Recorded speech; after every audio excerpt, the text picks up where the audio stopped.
Je me souviens plus particulièrement d'un Noël de 1902. J'avais 7 ans à cette époque. Et en 1902, Manosque était une petite ville de 3500 habitants, assez triste l'hiver, je dirais même lugubre. Ce Noël était particulièrement lugubre. Il avait tombé de la neige dans les environs quelques jours avant. Le ciel était très bas, très couvert. Nous habitions, ma mère, mon père et moi, dans une petite boutique de la Grande Rue.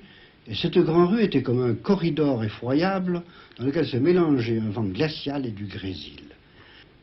Mon père avait été cordonnier, avait un atelier au sommet de la maison. C'était un atelier triste et sombre, noir, qui prenait jour sur une cour dans laquelle on élevait des moutons et qui n'avait pas beaucoup de vues réjouissantes. Ma mère, au contraire, habitait en bas, avait sa boutique dans la pièce qui donnait sur la rue, et là, évidemment, il y avait comme elle était blanchisseuse, c'était beaucoup plus gai, il y avait des linges blancs, il y avait des jeunes filles charmantes qui avaient 14, 15 ans, 16 ans, qui étaient ses ouvrières ou ses apprentis, et c'était un endroit très charmant, au contraire. Il y avait par conséquent un grand contraste entre l'atelier de mon père là-haut et l'atelier de ma mère en bas. Néanmoins, moi, bien que je commençais à être à l'époque où les jeunes filles me plaisaient beaucoup, je préférais l'atelier de mon père à l'atelier de ma mère, car mon père me racontait des quantités d'histoires. Il était un raconteur d'histoires extraordinaires. Il était touché par une sorte de ce que j'appellerais une humanitaire-rie 48arde, n'est-ce pas? C'était un révolutionnaire de 48, il avait pleuré à la mort de Victor Hugo, et il avait gardé cette sentimentalité révolutionnaire pendant toute sa vie. Par conséquent, pour lui, le monde était une chose admirable, mais qu'il aurait fallu réformer par des espèces de générosité divine et sublunaire, extraordinaire, ce qu'il attendait toujours et qui n'arrivait jamais. Brusquement, vers les 3 ou 4 heures de l'après-midi, à ce carrefour, nous voyons arriver un homme manifestement des collines, suivi de sa femme, enceinte. Elle s'assoit auprès d'une borne au carrefour de la route, à côté du bazar. À côté du bazar et en face, la boutique de ma mère. Elle s'assoit, l'homme a l'air de s'affairer un tout petit peu autour d'elle. Mon père, immédiatement, les voyant, dresse son oreille 48arde et se dit, il y a là certainement quelque chose à faire, nous allons voir ce qui arrive. Il sort, il va les voir et il revient en disant, eh bien voilà, c'est un homme et une femme, la femme est sur le point d'accoucher, l'homme est un peu éperdu, il ne sait pas quoi faire. Il faudrait d'abord faire chauffer cette femme, lui apporter du bouillon, essayer de la réchauffer.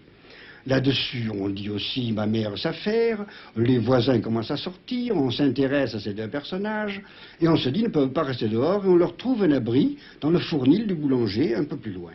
Il y avait un fournil, dans ce fournil, il y avait à ce moment-là, on ne chauffait pas les fours au mazout, on les chauffait avec du bois de chêne, il y avait d'énormes fagots de chêne, on prépare avec ce fagot de chêne des litières, on couche la femme là-dessus, immédiatement, la bouchère, la boulangère, monsieur Jorat, le coiffeur, et madame Jorat, qui était une admirable blonde superbe, dont je me souviens encore, commence à apporter des couvertures, commence à apporter des nourritures, on fait boire le monsieur, on fait boire aussi la dame, et tout commence à s'organiser autour de ces deux personnages. Mais mon père, lui, était soucieux. Et, m'ayant pris à partie, parce que je n'avais bien que 7 ans, mais j'étais son ami familier, il me racontait des quantités de choses qui souvent dépassaient mon âge. Et en ce cas-là, le dépassaient. Mais pour l'instant, je m'en suis souvenu et maintenant je les comprends beaucoup mieux. Brusquement, il s'est aperçu qu'il y avait une corrélation entre l'aventure de Joseph et de Marie, et l'aventure de ces personnages dont je ne me souviens plus du nom. Et il s'est dit, si c'était le recommencement, et si de cette naissance allait surgir un Messie qui achèverait l'œuvre du premier, l'œuvre imparfaite, puisque nous ne sommes pas définitivement sauvés, se disait-il, c'est lui qui parle actuellement. Nous ne sommes pas définitivement sauvés, puisque la misère existe, puisque nous avons encore des gens misérables, puisqu'il faut encore des gens généreux, puisque le monde n'est pas définitivement sauvé, peut-être ce monde va-t-il se sauver avec le bébé qui va naître, avec cet enfant qui va naître de cet homme et de cette femme. Enfin, toute la journée, il a commencé à réfléchir longuement sur ce thème. Et il prit même ma mère à témoin, il lui parla de son espoir, de cet espoir. Ma mère, qui était croyante, évidemment, commença à dire, mais ça n'est pas possible, mais il y a déjà, et le Christ est né, par conséquent, ce n'est pas de là que va sortir un nouveau Christ. Et il dit, mais oui, mais Pauline, ma mère s'appelait Pauline, pourtant, réfléchit à tout le malheur qui est sur terre et qui est resté après l'arrivée du premier cri du Christ. Alors, qui sait si peut-être Dieu, dans sa bonté définitive, n'a pas envoyé un deuxième personnage qui va cette fois tout résoudre. Et à ce moment-là, tout le monde sera sauvé, ce sera le bonheur définitif. Mon père était très aimé dans le petit milieu que je vous ai raconté là, que je vous ai décrit. Et je me souviens que vers le soir, vers les 6 heures du soir, les gens sont venus, le boucher, la bouchère, la boulangère, le coiffeur, l'épicier du coin, mademoiselle Delphine, et le bazar, monsieur et madame Maurice sont venus parler avec mon père, et mon père leur faisait partager cet espoir, si bien qu'à un moment donné, ce peu de gens qui n'avaient plus aucun rapport avec le reste de la ville, car nous étions dans cette espèce de bourrasque que je vous ai décrit au début, commencèrent à avoir, eux aussi, une sorte d'espoir.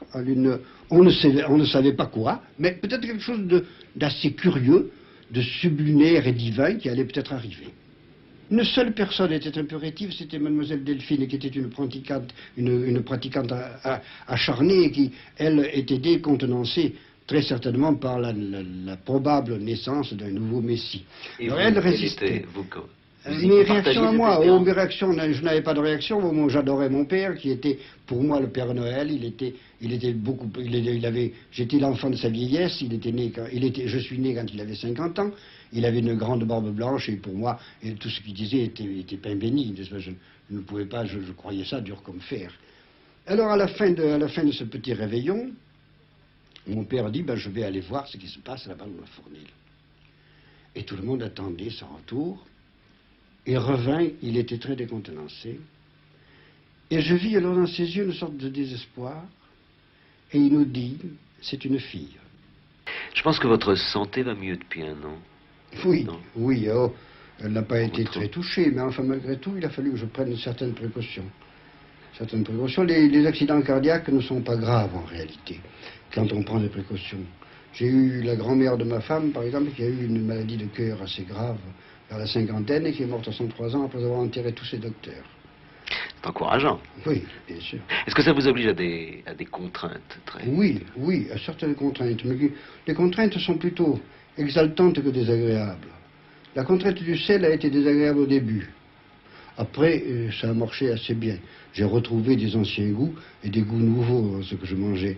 Et la contrainte du tabac aussi, c'est fait à peu près sans douleur. C'est ma secrétaire qui s'en est aperçue, mais c'est pas moi.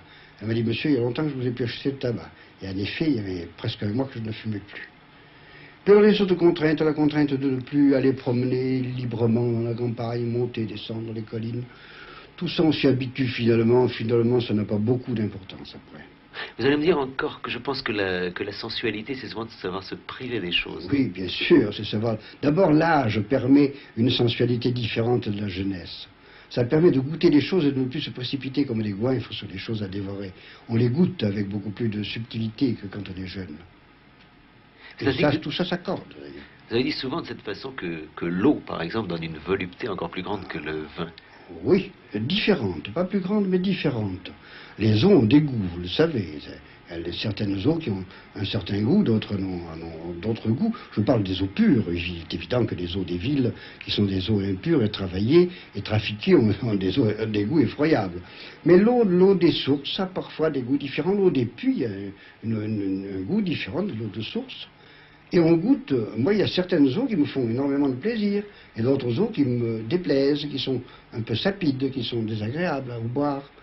Quand je vais par exemple à Palma, je vais assez souvent à l'automne et au printemps à Palma, les eaux qui sont des eaux de citerne sont désagréables à boire. Dès que je retourne ici à Manosque, je bois des eaux beaucoup plus pures. J'ai une saveur extraordinaire de l'eau. Ce ne sont pas des eaux de source, mais ce sont des eaux qui sont de la Durance, mais qui ont été filtrées à travers des sables. Et qui sont gardées dans un réservoir de la colline, et qui par conséquent sont des eaux à peu près pures. La vraie volupté, c'est dans ses goûts très simples. Je crois que C'est mieux que la volupté en réalité. Je crois que le problème, c'est le problème du bonheur, qui est un problème beaucoup plus intéressant que le problème de la volupté. Mais le bonheur, je crois, après pas mal d'expériences, s'atteint et se procure par des choses qui sont gratuites et de petites choses minuscules auxquelles d'ordinaire on ne fait pas attention et qui, si on y fait attention, composent le bonheur précisément. Quel genre de choses? Je ne saurais pas en dresser le catalogue, mais elles sont minuscules et nombreuses dans une journée. Par exemple, goûter le plaisir de voir passer une averse, un vent, le bruit d'un vent particulier dans les arbres, une fleur qu'on aura respirée, un oiseau qui aura tapé à la fenêtre et vous aura chanté, une visite de quelqu'un qui vous aura intéressé par sa conversation. Tout dans la journée, une plume qui marche bien, un travail qui fonctionne très bien huilé, une feuille de papier qui glisse bien, tout ça fait partie du bonheur. Le plaisir de soi-même qui fonctionne comme on le souhaite. Oui, aussi, ça, bien sûr, bien sûr. Son fonctionnement. Il n'y a qu'une chose qui est très grave, très embêtante et qui me paraît absurde, que je ne comprends pas. La mort, je la trouve tout à fait naturelle et normale, comme la naissance. Mais une chose que je ne comprends pas, c'est la souffrance physique, pas morale. Morale, je la comprends, et généralement, les souffrances morales les plus terribles, on arrive à les dominer. En tout cas, le temps qui passe les diminue, les râpe et les diminue de façon normale. Mais la souffrance physique est une souffrance alors très insupportable. Je ne comprends pas ça. Ça, c'est vraiment un scandale et une chose abominable, la souffrance. Et on ne sait pas à quoi ça sert au début. Ça sert en effet je crois, de sonnette d'alarme. On est prévenu par la souffrance que quelque chose fonctionne mal. Ça me paraît normal. Mais après, pourquoi dure-t-elle après qu'elle vous ait prévenu? C'est ça qui est grave. La mort et le reste n'a pas beaucoup d'importance. La souffrance. La mort, c'est normal. Oui, la mort, c'est tout à fait normal. Même si elle n'existait pas, ce serait terrible. Imaginez que nous soyons obligés, vous et moi, de faire ce que nous faisons là dans l'éternité. L'éternité, vous vous rendez compte, c'est terrible. Épouvantable. Nous n'oserions plus prononcer un mot, c'est plus la peine, bien sûr. Tandis que, étant donné que nous avons la mort qui peut nous voler ce mot aux lèvres, nous le prononçons, c'est tout à fait normal. La vieillesse, non, n'est pas un drame en soi. Ah, la vieillesse, alors là, c'est autre chose. La vieillesse est très agréable. Je ne voudrais pas retourner en arrière, et je crois que même je ne voudrais pas retourner dans ma jeunesse. Ah non. Non, même pas dans ma jeunesse. Je trouve que la vieillesse est beaucoup plus intéressante que la jeunesse. Les jeunes n'attendent pas. Ils se précipitent sur les choses et ils les dévorent. Ils ne les goûtent pas, ils les dévorent, ils les avalent. Sans prendre la moitié, le quart, la millième partie du plaisir que moi je prendrais pour la millième partie de ce qu'ils avalent. Une simple petite bouchée de ce qu'ils avalent, en gros, me suffit pour des jours et des jours de jouissance et de volupté. Qu'est-ce que vous pensez alors de ces hommes qui vont se promener dans le cosmos? Oh, sans aucun intérêt. Sans aucun intérêt, d'ailleurs, à l'échelle, quand on voit dans une revue spécialisée d'astronomie, l'échelle des voyages, là, c'est absolument rien du tout. Nous ne sommes même pas dans la banlieue terrestre, nous sommes à ras de terre. Non, ça, ce sont des voyages politiques, ce sont des voyages qui devraient être décrits par Swift. Ce sont des voyages politiques, c'est à qui enverra le ballon de football plus loin. Moi, je vais l'envoyer dans la Lune, moi, je l'envoie dans Mars, moi, je l'envoie dans ci, moi, je l'envoie dans ça, mais finalement, ça n'a pas d'autre but que de but politique. Ou c'est le côté trop scientifique de ça, peut-être, qui vous... Ah, pas du tout. Il n'y a rien de scientifique dans tout ça. Il y a une mise au point très exacte, une mise au point mathématique très exacte, mais il n'y a rien de scientifique dans tout ça. On va jamais aller se balader, vous n'irez jamais vous balader dans la Lune, croyez-moi. Ni personne, ni même vos enfants, ni les enfants de vos petits-enfants. Personne n'ira jamais ailleurs que sur la Terre. Vous croyez que ce n'est pas possible ou... D'abord, ce n'est pas possible, et ensuite, ça n'est pas souhaitable. Ça n'est pas souhaitable parce que nous ne sommes pas faits pour ça, nous ne sommes pas organisés pour ça. Vous voyez déjà, regardez par exemple un cosmonaute qui part. Vous avez vu cette extraordinaire combinaison lacée de tous les côtés, cette espèce d'énorme hublot, de l'énorme casque autour de la tête avec des hublots pour voir, cette espèce de truc dans lequel il est impossible qu'il accomplisse les gestes ordinaires de la vie. Dans cet appareil. Or, c'est dans cet appareil qu'il faudra aller là-haut. C'est pas comme nous sommes là. Nous ne pourrons pas enlever notre veste si nous avons trop chaud, nous ne pourrons pas prendre des bains de pied, nous ne pourrons pas nous dégourdir, respirer un air pur, ou dire je vais faire une petite promenade maintenant pour me dilater les poumons. Pas du tout, nous serons dans cette espèce de carapace lacée jusqu'au bout, et avec ça, les besoins physiologiques. Vous les êtes un peu représentés avec ce système, dans ce système-là. Tout ça n'a pas un très bel avenir, ça sent pas très bon tout ça. Vous savez, cette espèce d'obus qu'on tire sur la Lune dans Jules Verne est 1000 fois plus sympathique que la fusée, parce qu'on sent bien que c'est pas vrai. Il a fallu creuser un canon dans la Terre, il a fallu orienter la Terre vers la Lune, c'est beaucoup plus rigolo que ces espèces de fusées qui partent dans l'air et qu'on met sur orbite. Or, nous savons très bien qu'un mathématicien ne se trompe jamais quand il met quelque chose sur orbite, tout simplement parce qu'il a des calculs qui sont faits à l'avance, et que si ces calculs sont justes, et maintenant il n'a plus de mérite à faire des calculs justes, il a des machines qui les font justes pour lui. Alors, quel miracle y a-t-il pour mettre un truc sur orbite? On le met sur orbite, mais c'est fini. C'est fini. Ça ne présente plus aucune... Tandis que s'il fallait orienter la Terre et s'amuser avec des obus, des poudres, bourrer la Terre de poudre, et puis faire péter un obus en l'air, ça, ce serait rigolo. Non, ça, je trouve que Jules Verne est beaucoup plus rigolo qu'eux. Ils sont plus drôles.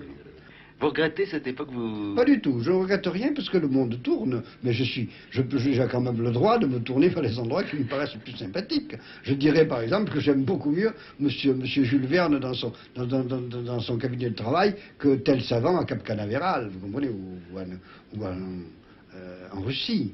J'aime beaucoup mieux M. Jules Verne, il ne m'inquiète pas, M. Jules Verne, les autres non plus d'ailleurs, parce que ça finira par leur retomber sur le nez. Mais ce qui m'amuse, c'est Jules Verne, admirable romancier. Moi, je ne peux pas m'enlever de l'esprit certaines descriptions de Dickens, de route, par exemple, de Dickens, la nuit, sous des orages, il y a, je crois, c'est au début, je crois, des Deux Villes, du roman intitulé Les Deux Villes. Il y a un personnage qui quitte une petite auberge dans un petit boguet au milieu de la nuit. Il arrive aux limites de Londres dans une espèce d'aube sale et définitivement verte avec des espèces de froid qui le glacent. C'est extraordinaire. Quand on lit ça, c'est magnifique. Vous vous souvenez du début de l'ami commun sur la Tamise? Oui, ça aussi. Les bateliers. On cherchait des noyés, là, c'est étonnant. Et Bleak House, et tous les romans de Dickens. Les Grandes Espérances. Les Grandes Espérances aussi, les Grandes Espérances. Oh, j'ai lu ça quand j'étais jeune. C'était très rigolo d'ailleurs, parce que c'était un livre, vous savez très bien, le collège de Manosque était un collège très spécial. Nous étions très peu nombreux, les classes de première. Je n'étais pas à ce moment-là en classe de première, n'y ai jamais été d'ailleurs, je suis parti en classe de seconde, avant le baccalauréat. Mais les classes de première étaient des classes de 3 élèves, de 2 élèves, il y avait des leçons particulières. Oui. Quand nous étions en seconde, en classe de seconde, nous étions 3. Mais quand l'aventure des Grandes Espérances m'est arrivée, j'étais, je crois, en classe de 3e. Nous étions des petits garçons encore un peu chaluteurs et brouillons. Alors c'était sur rien de plus près. Et nous avions avec nous une sorte de géant attardé. C'est-à-dire que ce personnage avait 3 ou 4 ans de plus que l'élève le plus âgé de la classe de 3e. Il s'était attardé dans d'autres classes. Il suivait péniblement la classe de 3e alors qu'il aurait dû être en première. C'était le grand phoque. Le grand phoque nous dépassait au moins du torse. Nous arrivions à peine à sa ceinture. Nous arrivions à peine là. C'était un petit garçon, lui était une espèce de grand phénomène. Et le grand phoque était un personnage agréable, brutal quand il le fallait, un peu brouillon, mais peu doué pour la rêverie. Or, un beau jour, dans l'étude, alors qu'on comptait sur lui précisément pour faire des quantités de petites cochonneries, nous nous aperçûmes que ce brave phoque était dans un état de rêverie totale. Son œil était perdu, son visage avait pris une sorte de sérénité inconnue et tout à fait nouvelle, et nous nous demandions ce qui arrivait à Phoque. Et Phoque, après, nous fit part de son secret. Il lisait un extraordinaire livre. Et ce livre, il nous le donna par la suite, nous le prêta plus exactement, c'était Les Grandes Espérances. Et toute l'étude de la classe de 3e prit au bout de quelque temps cet air vacant et rêveur du grand phoque. Et on s'aperçut que nous lisions tous Les Grandes Espérances, que nous étions tous devenus amoureux de l'héroïne des Grandes Espérances. Et c'est resté comme une très grande réussite romanesque dans mon souvenir de jeunesse. Est-ce qu'il y a d'autres livres de votre enfance qui vous ont envoûté à ce point? Oui, il y en a des quantités. Il y en a un surtout qui me suit depuis ma jeunesse, depuis mon extrême jeunesse jusqu'à maintenant, c'est Don Quichotte. Je n'ai jamais cessé de lire Don Quichotte, je trouve que c'est un enseignement parfait. Si on me faisait jouer au jeu des livres à emporter dans une île déserte, si j'avais droit à un, j'emportais Don Quichotte. J'avais droit à 2, je emporterais Don Quichotte et Machiavel, l'un étant l'antidote de l'autre. 3, on n'a plus besoin. 3, c'est superfétatoire. Homère? Ces deux-là me suffiraient. Non, non, si j'étais un Udile, j'aurais Homère sous les yeux. Je n'aurais pas besoin de le lire dans un livre. Et Virgile, vous avez parlé très souvent. Alors Virgile, ça a été la période tendre de, non pas de ma jeunesse, mais de mon adolescence. C'était une période où j'avais voulu quitter l'école pour travailler, et j'avais pris un travail dans une banque pour aider mon père et ma mère, et je disposais de peu d'argent pour acheter des livres. Et j'achetais des livres qui pouvaient avoir une grande densité de lecture, et par conséquent de très bons livres, qui étaient vendus à ce moment-là 19 sous, alors que les autres, les Paul Adam, les Paul Bourget et les autres étaient vendus 7 francs 50. Je ne pouvais pas me payer Paul Adam, mais je pouvais me payer Homère, et Virgile en particulier. Alors je lisais Virgile en allant me promener dans les vergers d'oliviers, c'était ma distraction du dimanche. Et Virgile prenait une ampleur admirable au milieu des vergers d'oliviers, et avec le petit soleil, c'était généralement l'hiver, le petit soleil gris d'hiver, avec les chants des oiseaux dans les champs, dans les terrains à peu près déserts, tout ça était très beau.